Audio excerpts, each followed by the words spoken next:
What's going on, man? Welcome back to Bourbon and Boxing. This is another episode with your host, Jeff, man. This is episode 26, man. I'm going to call this Happy Days, baby. Happy Days for boxing and probably what was its best year in, God, 30 years? The best year boxing's had in at least 30 years, guys. Just an amazing year for boxing. We're into November now. We've got quite a bit of good fights coming up still. We still got the Benavidez and Andrade fight, however you want to pronounce it. He said he doesn't care as long as you get the goddamn name right and you know who you're talking about, Demetrius Andrade. But Benavidez and him going to put on a fight on the 25th with a great card on that. Jamal Charlo on that undercard against Jose Benavidez. I mean, come on, people. And you're also going to have the Maloney brother on there against Sanchez. Great card that one's going to be, guys. Definitely look forward to that fight. But, man, then you still got the Devin Haney Prograis fight coming up. You got Showtime wanting to put on one big last show before the year's over, probably with Floyd Mayweather, Mikey Garcia is what I'm hearing. And Keith Thurman on that undercard, Stanlonius on that undercard, not against each other, but both supposedly on that undercard, guys. Boxing has been absolutely amazing. We can't forget. We're overlooking it. I actually overlooked it. November 16th, Shakur Stevenson, his fight, and then Navarrete on the undercard of that fight. Guys, it doesn't get much better than what we've had this year for boxing, man. Been absolutely amazing. The absolute best year for boxing in a long, long, long time, guys. I love being part of the sport.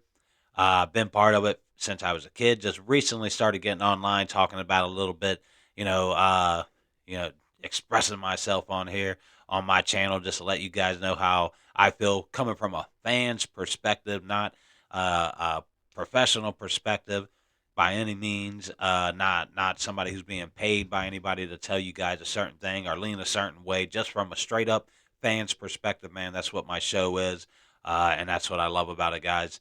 And that's what I love to keep bringing you content every week and keep talking to you guys a new episode every week like I'm doing now because boxing is just unbelievable, man.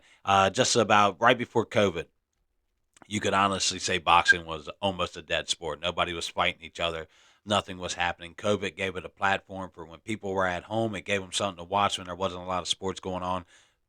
Boxing was still able to go on because it was a two-man sport, basically two people, two guys in the ring. You could keep a distance between everybody else, and you could broadcast it, and that's kind of what put boxing on the back upcoming and helped boxing from being a dying sport. And now you got all these guys just out there willing to make these big fights, and that's what's really taking it to the next level. Is these guys are no longer shying away, running. There's too much social media. There's too many ways to call these guys out if they're not going to take a fight and they're not doing what they're supposed to do. There's too many outlets now for boxing. More than there's ever been, man. If you look at it right now, Eye of the Tiger, Pro Boxing, TV, PBC was dropped by Showtime and has immediately supposedly been picked up by Amazon already. You got Netflix in talks to possibly have some PBC fights, some Jake Paul MVP production fights on their network. Come on, guys. Peacock just signed on Boxer on NBC Sports. We lost Showtime, and it sucks to lose something that was there for 35 years, guys. But it's amazing to see all these other platforms popping up and holding their own, man. Pro Boxing TV, every 2 weeks you get to watch great live fights from them, great announcing. The announcers aren't biased. Great announcing, man. Great fights. You go on there every day, kind of on YouTube. I catch them almost daily whenever they drop an interview or they're just talking boxing or fights coming up, man. It's a great channel to catch. Uh, Teddy Atlas, of course, he is the heart of boxing at this moment, man. He really is. Uh, I mean, boxing's at a state to where it's at its most exciting, man. We got four great main events this weekend.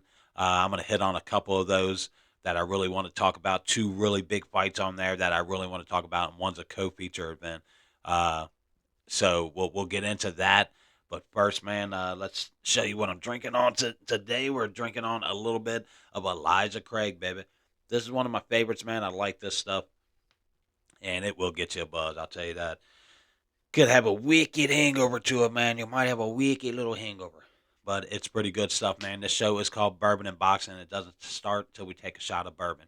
But first, we're going to hit on our sponsor, Brown Family Construction, man. For any of your construction needs in the Northern Kentucky, Cincinnati area, hit up Brown Family Construction. You can find their information on Facebook or at the end of my show, man. I always drop their information on there. Jason Brown is the guy to talk to. Brown Family Construction, man, where the name says it all. They treat you like family. Hit them up for any of your needs, indoor, outdoor. They are amazing. You can see their work on Facebook. And you can also check it out on my site, Facebook group Bourbon and Boxing, where I'll post some of their work on there also, guys. But anyways, man, let's get this shot in. Let's get this show started.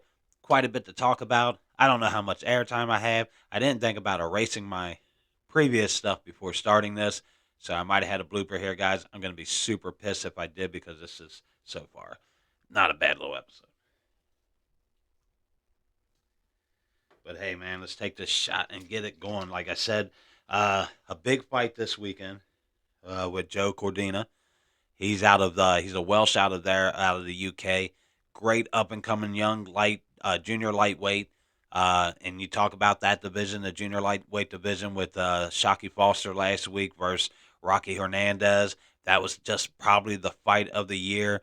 Next to Navarrete and Valdez, that happened earlier in the year. That could be considered one of the fights of the year. Lee Wood's got to be part of one of the fights of the year. I mean, some great fights this year, man. But this week we get to see Joe Cordina back in the ring after an injury caused him to lose one of his titles. But man, this kid is 16 fights in and he's already held two titles, man. He is the real deal.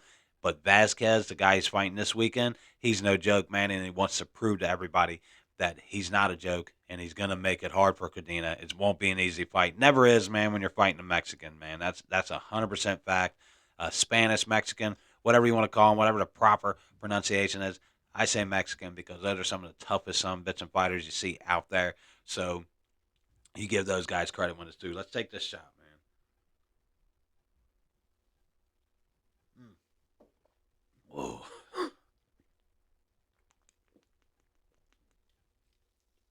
Whoa. That is my first shot of the day. All right. Late in the day, man. I got playing hide and go seek with my kids and stuff earlier, so kind of lost track of time. The episode started a little bit later than what I wanted to, but hey, man, family first, man, family first. But anyways, man, this fight with Joe Cordina coming up, tomorrow night. This is going to be the fight. It'll be three o'clock here in the states, so we'll get some all day boxing here in the states because we also have another boxing heavyweight affair co-feature event happening on ESPN later that with F.A. Ajabu and Goodall, or Goodell, what I forget his name. But those two guys. But anyways, the Cordina fight, this is a fight, man. It's not going to be easy for him. But this kid's tough, man. And I think you could really, he wins this fight, you could possibly set up a really good fight with him and Foster. And, man, what kind of fight would that be? Cordina versus Foster, man, you're talking about a really good fight. And I don't want to ever overlook Vasquez because you never overlook the Mexican, man, because they like to ruin the party. So if you have any plans for the future, you want this guy to go. If he goes up against a Mexican, don't make future plan fights. I should probably know that at this point. But I like Cordina. He's a great fighter, great young fighter out of the UK. So I think he'll come triumph in this one. I've only seen him fight one other time. I do like what I've seen from him. I have not watched Vasquez at all, so I don't know what to really expect from him. But I know what to expect from Cordina. I liked what I saw from him. Very tough, young, very good IQ, very patient fighter in the ring, very dangerous guy. So, him coming in this week, he's got a lot to prove in a junior lightweight division that's got Navarrete in there, who's got, Shockey Foster, who just last weekend did his thing. Valdez is in there. Uh, Going blank on a few other names right now. But that's becoming a really tough division. And you also got Lee Wood, who's talking about moving up to that division also at 130 junior lightweight. So if Wood moves up to that division, you're talking a hell of a division for the light junior weight or junior lightweight division.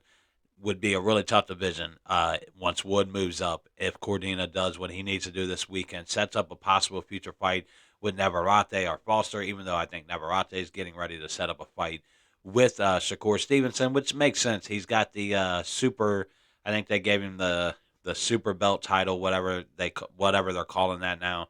They gave him and Lopez that title now, so that he's able to jump up to 135 and no consequences for his belts at 130. They'll put him on hold for him, allow him to jump up, fight a guy like Shakur or meet him at a catch weight. But 5 pounds isn't that much different. He could definitely jump up to 135. Never thought they could, but there's still good fights to be made in that division for him. Tough fights for him. Shockey Foster, I mean, the way he fought Rocky Hernandez just absolutely impressed me, man. The guy was so patient, and I know a lot of you guys saw a different fight than what I saw. You guys saw Rocky Hernandez dominating the fight the first 6 rounds or so, 5 rounds, and it looked like he was, but Foster was allowing that to happen. He was allowing Rocky to attack him. He was not allowing him to land big punches, because if he was dominating the fight, wouldn't he have landed one of those big punches that he has? Yes, Shockey played the perfect defense. He had to step back. He played it perfect. He allowed Rocky to be aggressive, throw all he had at him. He played great defense to, wear off all them big hits that he was going to take. He knew he was going to take, and he allowed him to just do his thing. And then once it hit the 6th round, you saw Foster start to take over offensively. He started then putting his offense together. And then once it got to the 8th round, goodness, sorry, Rocky was just absolutely gassed. He'd never been that far, and then Shockey just absolutely took over that fight. If you guys go back and watch it, you'll see what I saw, and you got to give Foster needs more credit for that fight against Hernandez. His ring IQ and the way he executed in that fight with his defense in the first half and his offense in the second half was just absolutely unbelievable. It showed patience. It showed virtue. It showed that he was smart enough to allow this guy, almost a rope-a-dope type situation, man. Really was almost rope-a-dope. He played him. He allowed him to come in and throw all them heavy punches on him and go well on him. And he really wasn't well. He was blocking a lot of that, guys. If you see a lot of it, he was blocking a lot of those punches. He wasn't taking heavy punches. Nothing put him in danger early in the fight.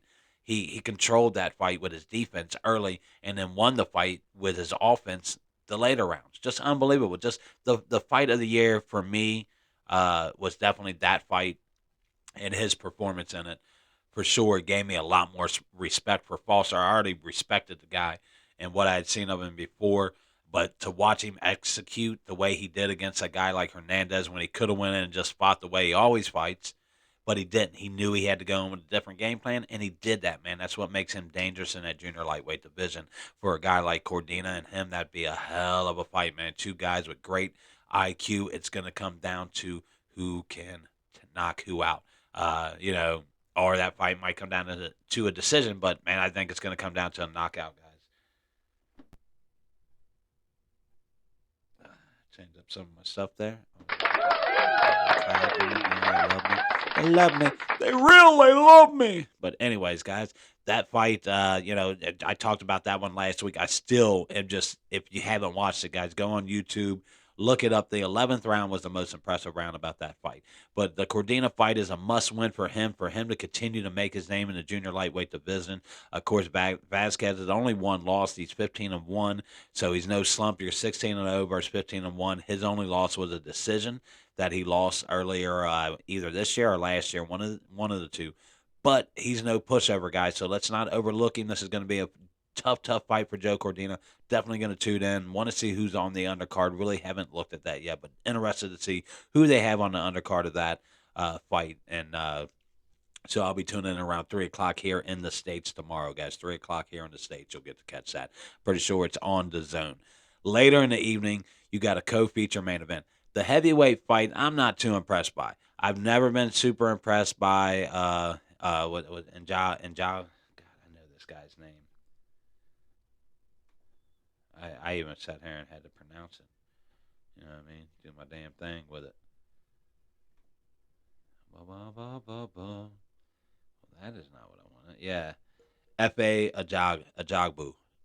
I've never been super impressed with him as a heavyweight. His last fight, if I'm correct, was his last fight. Maybe it wasn't. He had a fight earlier in this year that was just fucking weird, man. Where he got punched in the nuts, I want to say, like 6 times. This guy just purposely punched him in the nuts. I don't know if he didn't want to fight him or what it was, but that fight definitely didn't help him. But I've never been really super impressed by this guy. The co-feature on that is the fight that I would honestly have as my main event fight. It was canceled earlier in this year. I think it was uh, Muratala,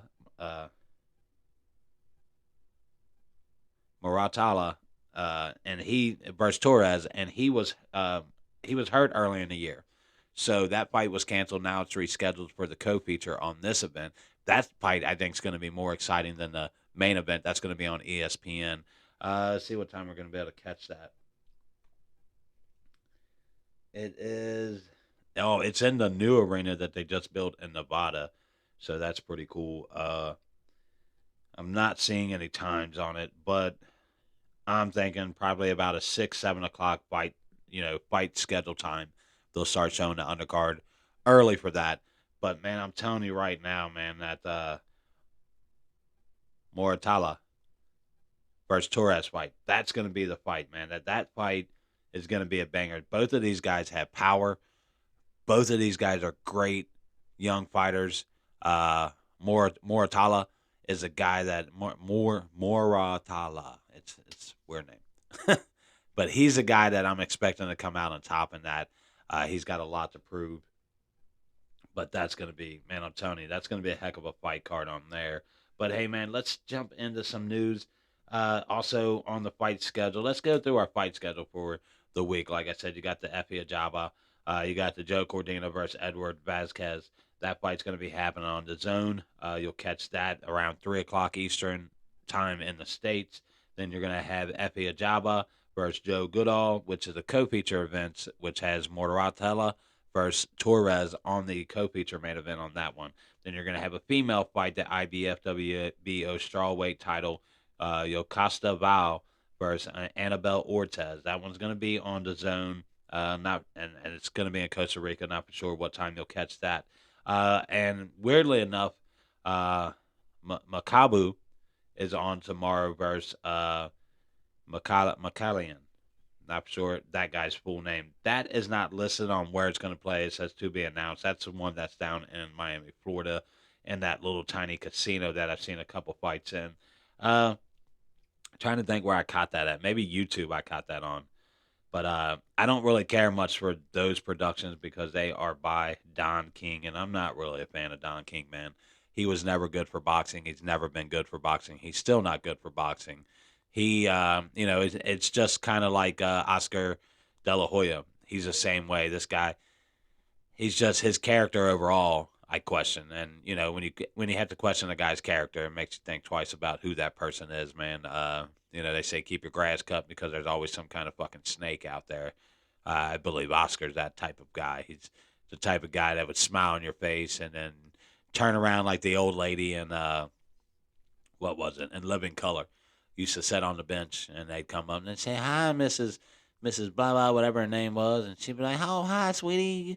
You look good today. You have a great day." And as soon as they walk away, she'd start talking mad shit about them. That's what Oscar kind of reminds me of, is that old lady on the bench. It's like, "Oh, hey, how you doing?" And as soon as you walk away, she'd be like, "That motherfucker ain't worth shit. He ain't none. His mama ain't none.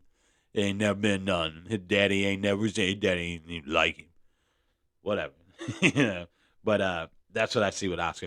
But anyways, man, my main talk in the beginning of the show, I was talking about, I was looking at some of the news going on out there. Of course, you got uh who is it? Shakur Stevenson being sponsored by Reebok now. Great move for a boxer. Earlier in the year last year, you saw Ryan Garcia being sponsored by Gatorade. These guys are starting to get some big main sponsorships out there.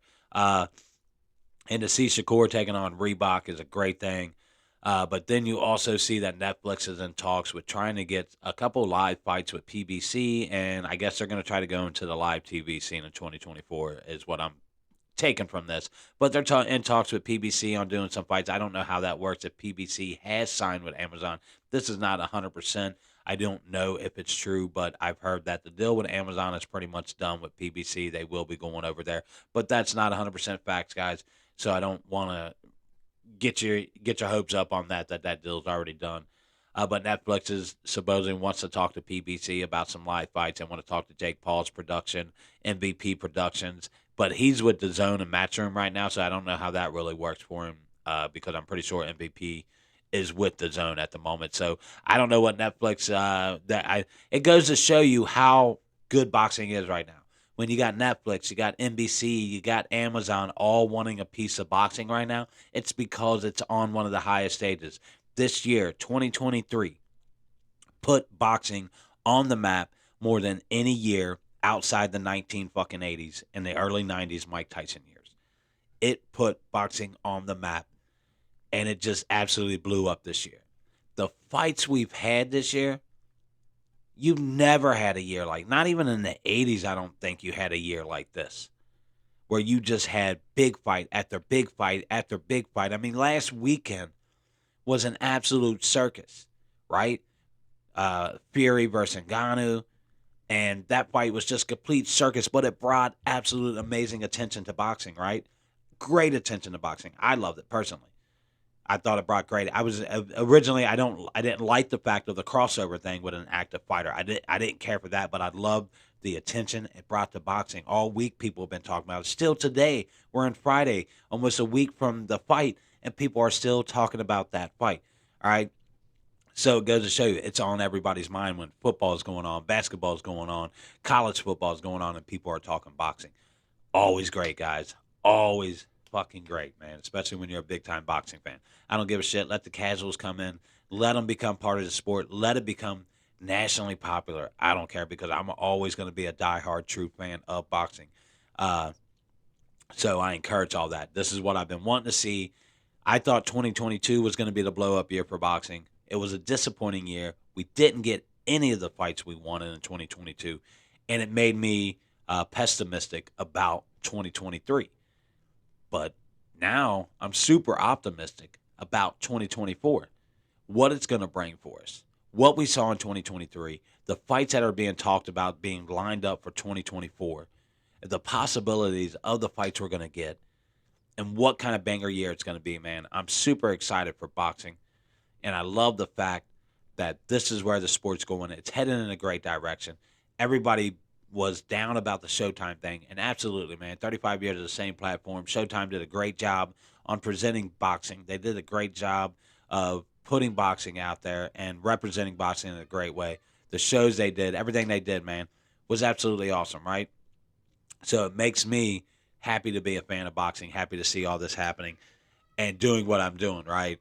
So I love doing my shows, and it makes me even more excited about doing my shows. Before the year's over, man, I'm going to try to do a show on the top fight of the year. I'm going to try to do a show on my top boxers of the year, my future fights for the future, and all that fun stuff, guys.